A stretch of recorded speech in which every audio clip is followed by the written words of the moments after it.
pode ter uma neuralgia do trigêmeo, que ela pode mimetizar uma dor odontogênica, e o paciente acha que realmente é uma dor no dente, e às vezes o profissional faz um tratamento endodôntico, faz um tratamento mais invasivo ainda, uma extração, e depois coloca o implante, e o paciente continua com aquela dor. Então, isso pode ser uma neuralgia do trigêmeo, pode ser uma odontalgia atípica, que a gente fala de dor do dente fantasma. Então, são vários tipos de situações clínicas que podem acontecer. Outra situação clínica que pode acontecer é quando você tem um tipo de dor orofacial,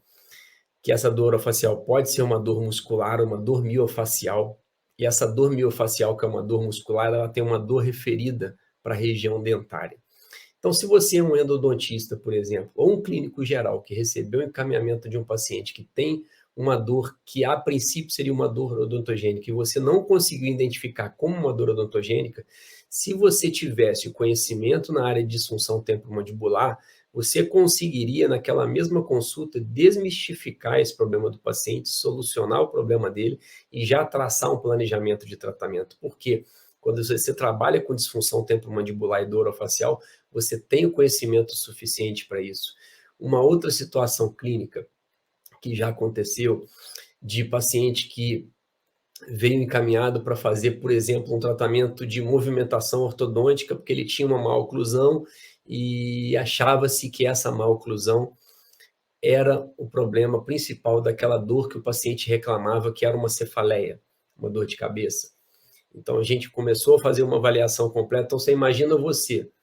que trabalha com ortodontia, por exemplo, ou você que é reabilitador, que recebe, ou você que é clínico geral, que recebe um paciente, e esse paciente tem uma queixa de cefaleia,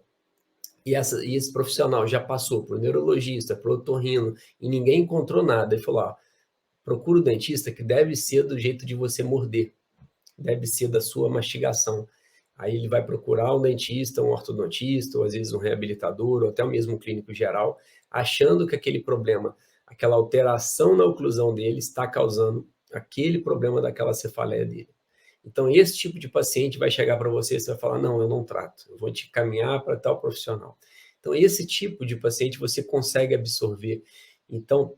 a disfunção temporomandibular, estou falando particularmente dela, ela consegue abraçar todas as especialidades e você consegue solucionar problemas do paciente, que são problemas, assim, que em boa parte dos casos são coisas graves e que o paciente tem aquela necessidade de solução, e quando você consegue tirar um coelho da cartola e resolver aquele problema dele, ele é grato para você para o resto da vida. Você ganha o paciente, ganha o pai, ganha o filho, ganha a família inteira. Então,